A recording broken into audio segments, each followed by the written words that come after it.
حضرات محترم، جیسا کہ آج آپ جانتے ہیں کہ آج کل پوری دنیا میں جو سب سے بڑا مسئلہ زیر بحث ہے وہ فلسطین کا مسئلہ ہے، اور یہ کوئی آج کا مسئلہ نہیں ہے۔ پچھلے 70-80 برس سے یہی مسئلہ ہر 2-4 برس کے بعد جو ہے بڑی شدت کے ساتھ زیر بحث آتا ہے، اور پھر تھوڑی دیر کچھ ہوا دب جاتی ہے، اس کے بعد پھر وہی معاملہ ہوتا ہے۔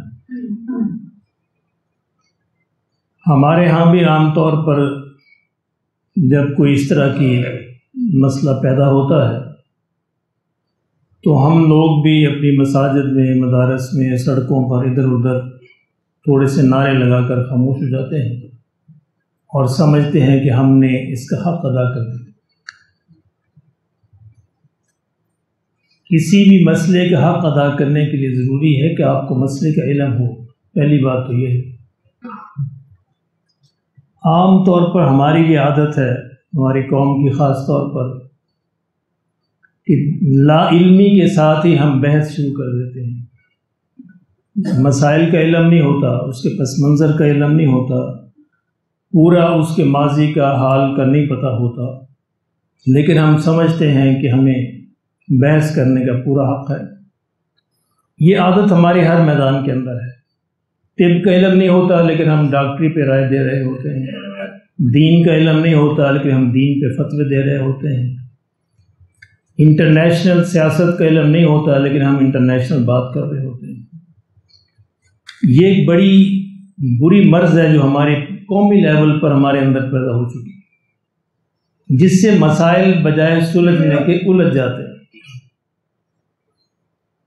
یہی حال فلسطین کے مسئلے کا ہے۔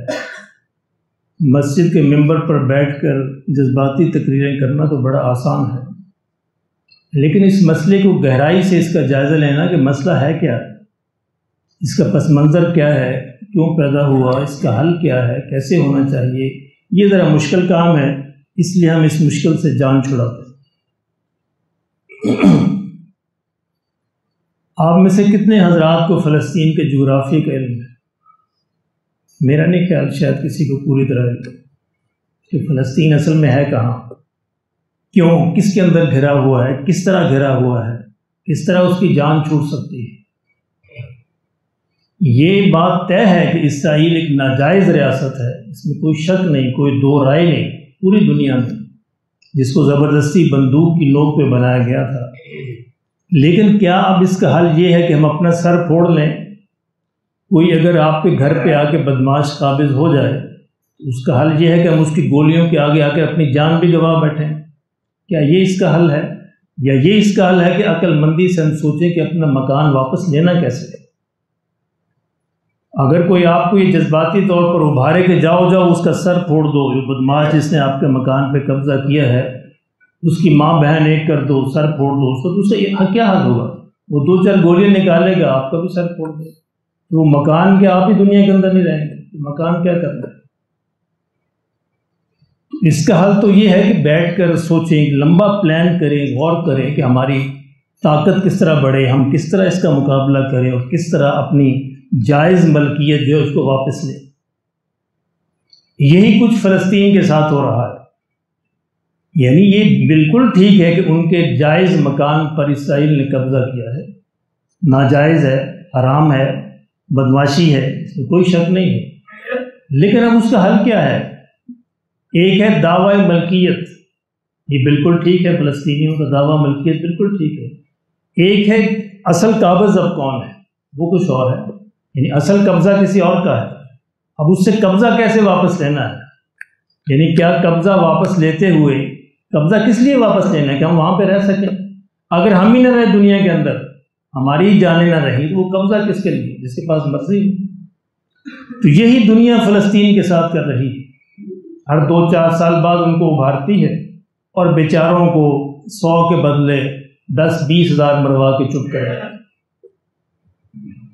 اب بھی یہی ہو رہا ہے۔ دیکھیں فلسطین کا ذرا نقشہ دیکھیں آپ، یعنی فلسطین ایک چھوٹی سی ریاست ہے، چھوٹی سی جگہ ہے، بڑی نہیں ہے، فلسطین کے شمال میں دو ملک ہیں، ایک شام ہے ایک لبنان ہے، یہ دونوں اس کے شمال کے اندر ہیں، اور فلسطین کے جنوب میں مصر ہے، اور فلسطین کے مشرق میں پورے کے پورے مشرق میں لمبی ایک پٹی ہے جو اردن ہے، اور مغرب میں میڈیٹرین سی ہے، بحیرہ روم ہے، سمندر ہے مغرب کی جانب۔ اب ہوا کیا ہے کہ 1948 میں جب یہ ناجائز ریاست بندوق کے زور پہ وجود میں آئی ہے، عالمی طاقتوں نے اپنے مفادات کے لیے اس کو بنایا ہے، اس وقت عربوں اور ان کے یہودیوں کے درمیان ایک جنگ چھڑ گئی۔ ظاہر ہے فلسطینی عرب اس علاقے کے اندر رہ رہے تھے، ہمیشہ سے رہ رہے تھے، صدیوں سے ان کی آبادی تھی۔ اب جب ان کو زبردستی وہاں پہ بسایا گیا، ایک ریئیکشن کا پیدا ہونا ایک قدرتی امر تھا، وہ ریئیکشن پیدا ہوا، جنگ پیدا ہوئی۔ اچھا، اس جنگ کے نتیجے میں فلسطینی دو جگہوں پر سمٹ گئے بجائے بہتری ہونے کے، کیوں جنگ میں شکست ہوئی، عرب ادھر ادھر سے اردن والے بھی اور شام والے بھی ادھر ادھر سے آئے لیکن شکست کھا گئے، اور پورے فلسطین سے سمٹ کر یہ جو بیچارے عرب تھے، مسلمان تھے، فلسطینی تھے، دو علاقوں میں سمٹ کر رہ گئے جن کا نام آپ سنتے ہیں۔ ایک غزہ کا علاقہ ہے، یہ بالکل مصر کی سرحد کے ساتھ ہے، اور ایک اس کو کہتے ہیں مغربی کنارہ، ویسٹ بینک، یہ ایک بڑا علاقہ ہے، یہ بالکل اردن کے ساتھ ہے، پوری اردن کی سرحد کے ساتھ ہے۔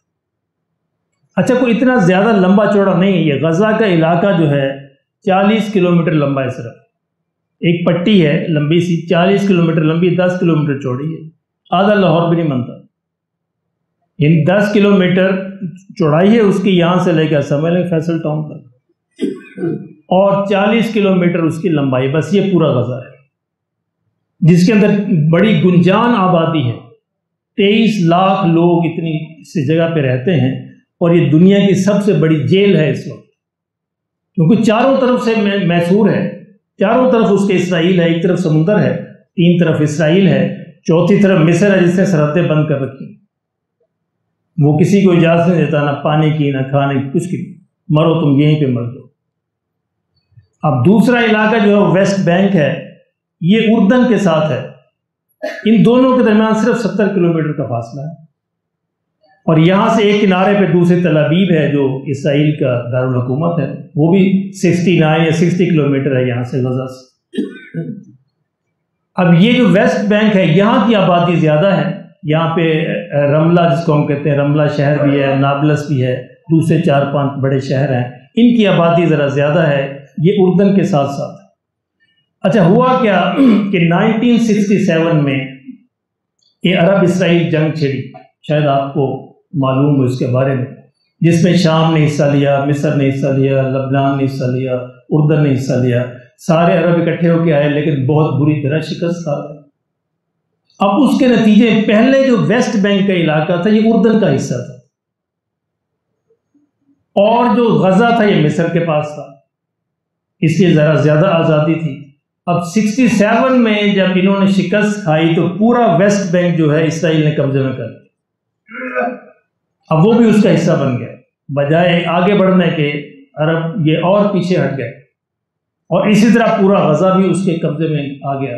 اب تب سے لے کر 67 سے لے کر 2023 آ گیا تو یہ تب تک اسرائیل کے قبضے میں ہے، اور فلسطینی سمٹ کر ان دونوں جگہوں میں محدود ہو گئے ہیں، جو پہلے پورے فلسطین میں پھیلے ہوئے تھے، اب بیچارے ان 2 علاقوں کے اندر محدود۔ اچھا، یہ تو ہے اس کا جغرافیہ، چاروں طرف سے محصور ہے بیچارے، وہ کہیں ادھر ادھر جا نہیں سکتے۔ یعنی میرے کولیگ تھے فلسطینی، مجھے تو ان کی بیچاروں کی جو تکلیف کا علم ہے کہ ان کی تکلیف ہوتی کیا ہے۔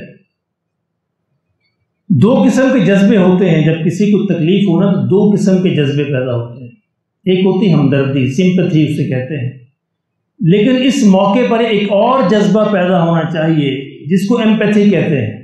اب وہ اس کا اردو لفظ کوئی نہیں ہے اس کا بالمقابل، ہمارے اندر ایمپیتھی کا جذبہ پیدا ہونا چاہیے۔ ایمپیتھی کیا ہوتی ہے کہ کسی کی تکلیف اور دکھ میں اس کی جگہ پر کھڑے ہو کر سوچنا، اس کی تکلیف کو اوڑھ لینا اپنے اوپر، یہ وہ نہیں ہے اس پہ کہ میں وہاں پہ کھڑا ہوں۔ سمپتھی تو یہ ہے کہ ایک شخص بیمار ہوا، آپ نے اس کو دلاسا دے دیا، تھوڑی تسلی دے دی، ہمدردی جتا دی، سمپتھی، اس کے بعد آپ اپنے گھر جا کے سو گئے۔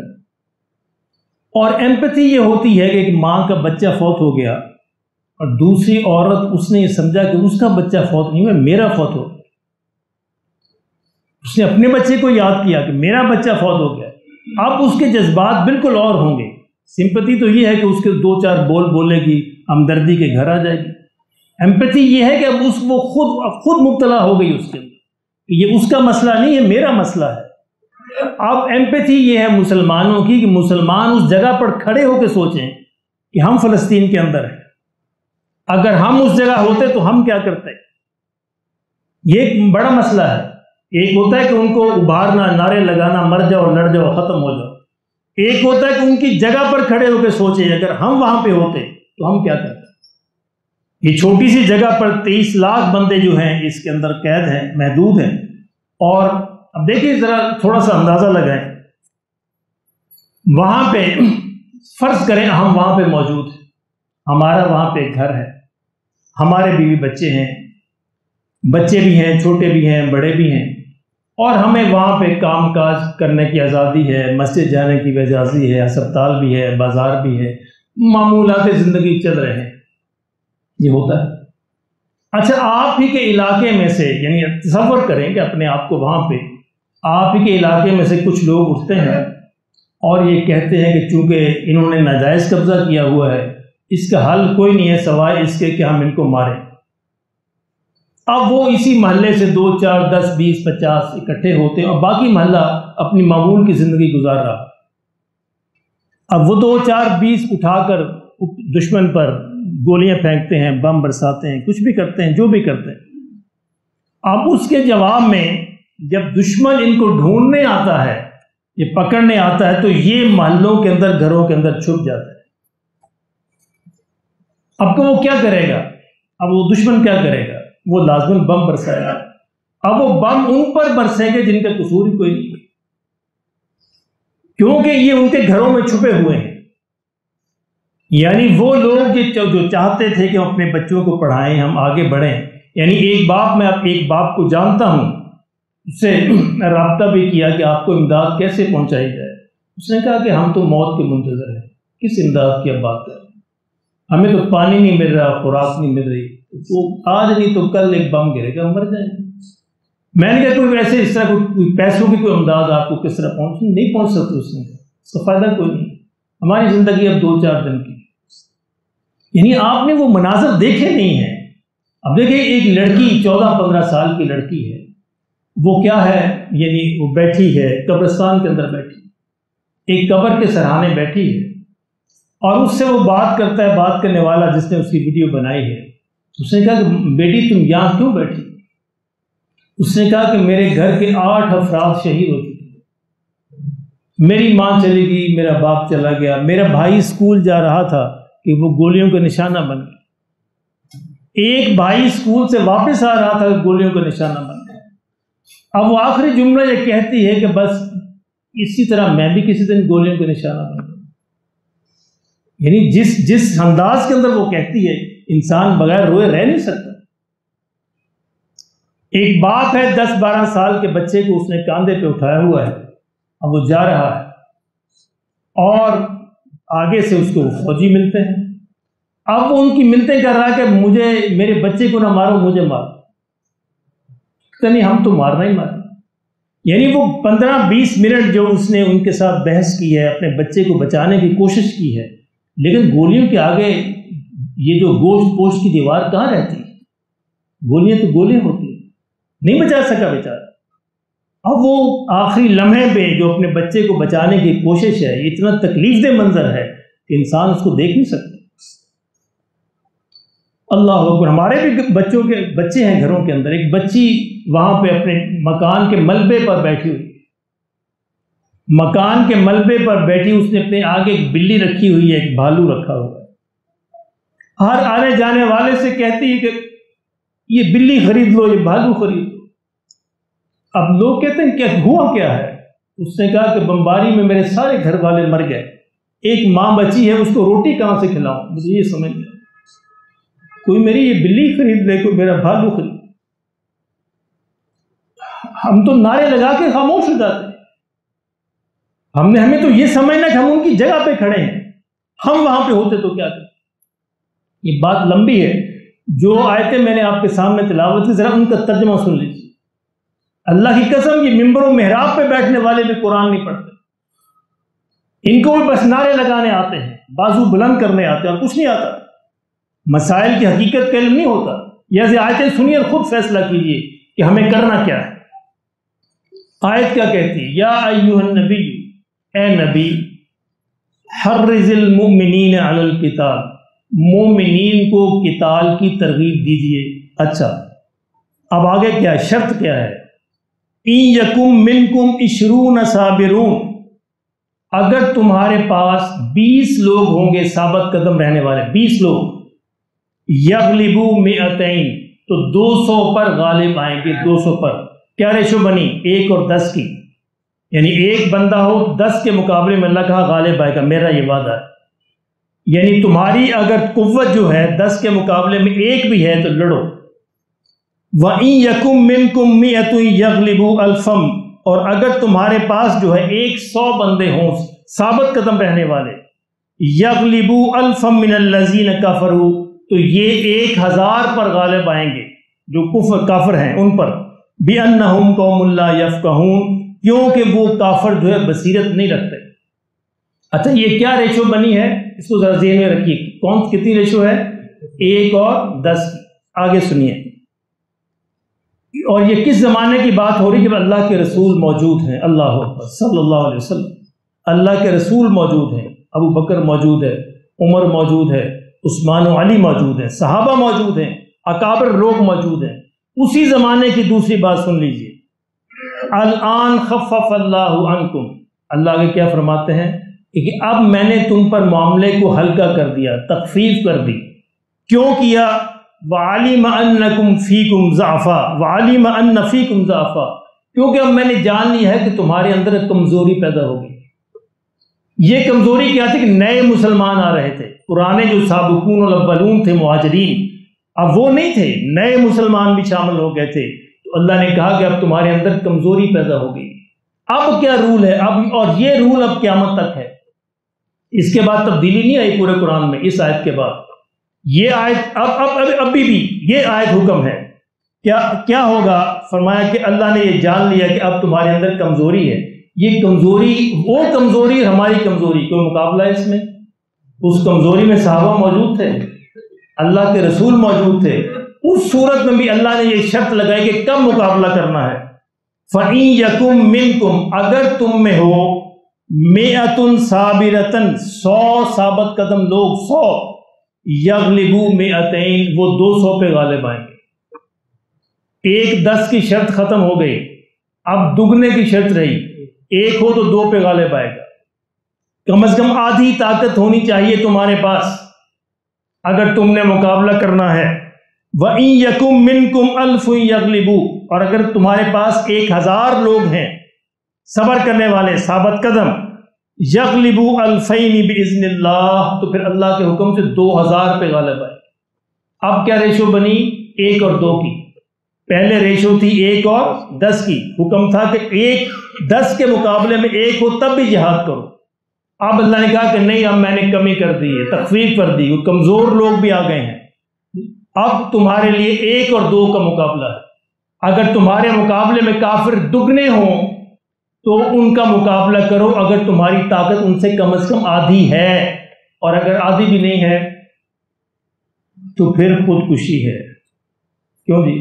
پھر کیا ہے؟ خودکشی ہے، پھر یہ جہاد نہیں ہے.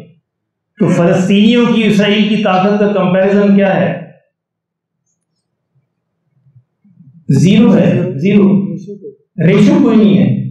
1 اور 2 کی ریشو تو بہت بڑی ہوتی ہے، کوئی ریشو بھی نہیں بنتی. 0 ہے.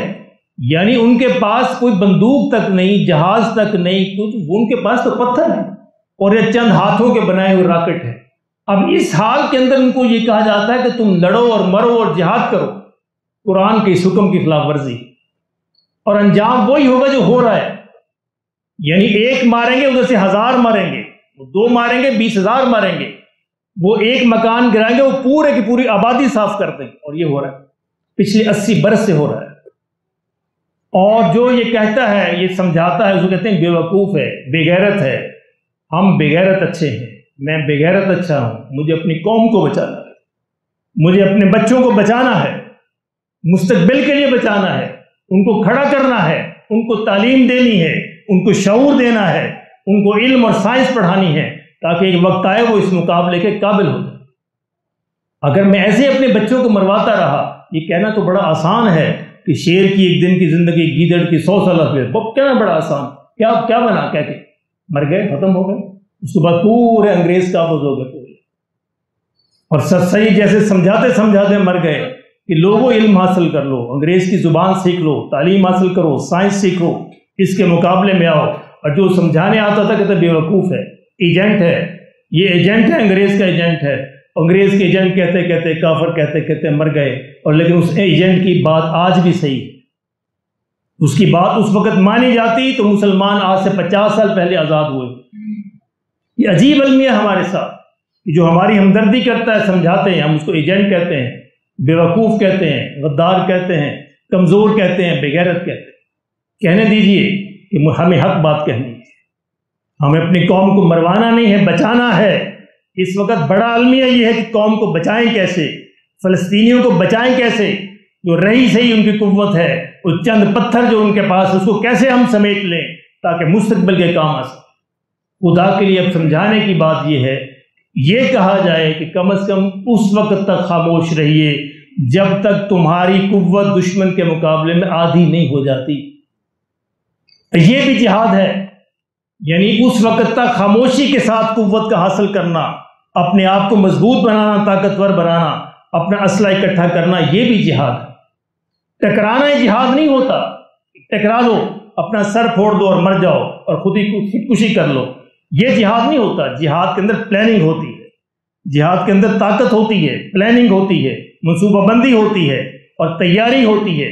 وہ تیاری اللہ نے سورہ انفال پڑھ لیجئے، یہ سورہ انفال موجود ہے، اور پورے قرآن میں مجھے دکھا دیجئے کہ اس آیت کا کوئی منسوخ موجود ہو، اس آیت کے بعد کوئی اور حکم آیا ہو۔